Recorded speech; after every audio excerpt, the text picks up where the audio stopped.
अहाँ के सामने अखन एकटा हम अखन लगन चलि रहल छै सीता स्वयंवर गाबऽ जा रहल छी। आशा करै छी बहुत नीक लागत तऽ लाइक करब, सब्सक्राइब करब, सखी बहिन पा के साथे शेयर करबै।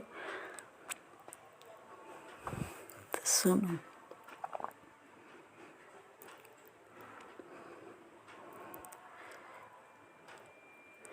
एहन सुंदर धाम जनक भवन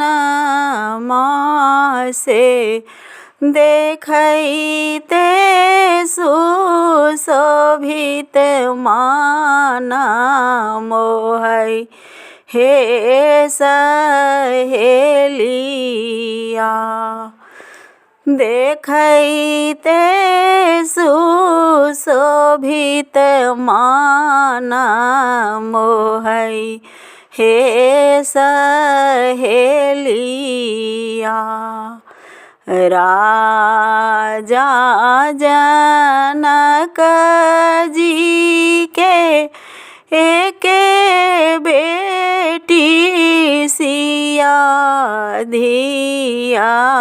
राजा जनक जी के एके बेटी सिया धिया। तीन कोलार चल स्वयंवर हे सहेलिया। तीन कोलार चल स्वयंवर हे सहेलिया। देश विदेश केरा भूप सब आएल। देश विदेश केरा भूप सब आएल।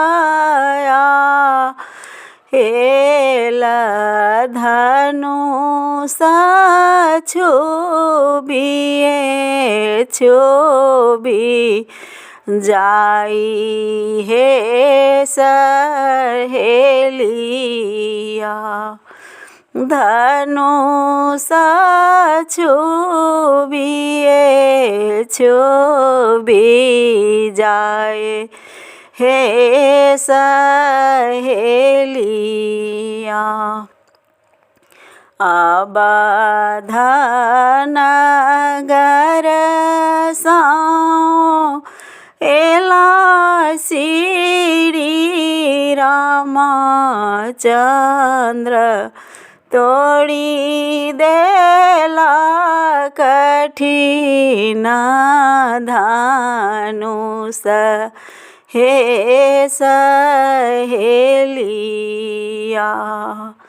अवध नगर साँ एला रघुबर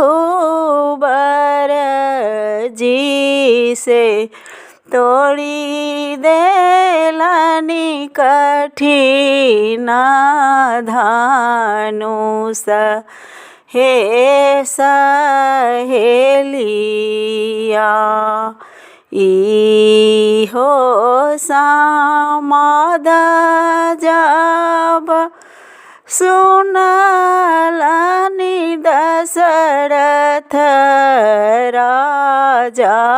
इहो समाद सुनलनि राजा दशरथ जी से साजिलेला सब रियात हे सहेलिया। साजिलेला हाथी घोड़ा बड़ियात हे सहेलिया। 16 सिंगार कए सिया बैसलनि मंडप। 16 सिंगार कए सिया बैसलनि मंडप। होबा लागल सिया के विवाह। हे सहेलिया।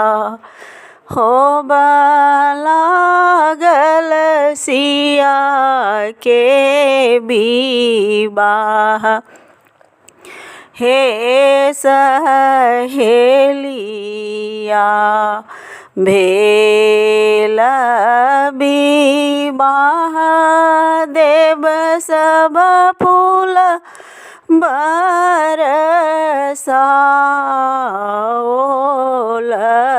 भेल विवाह देव लोग फूल बरसाओल।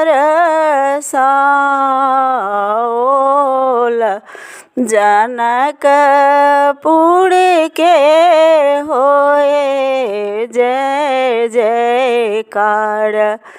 हे सहेलिया। सखी सब करई मंगल गान। हे सहेलिया।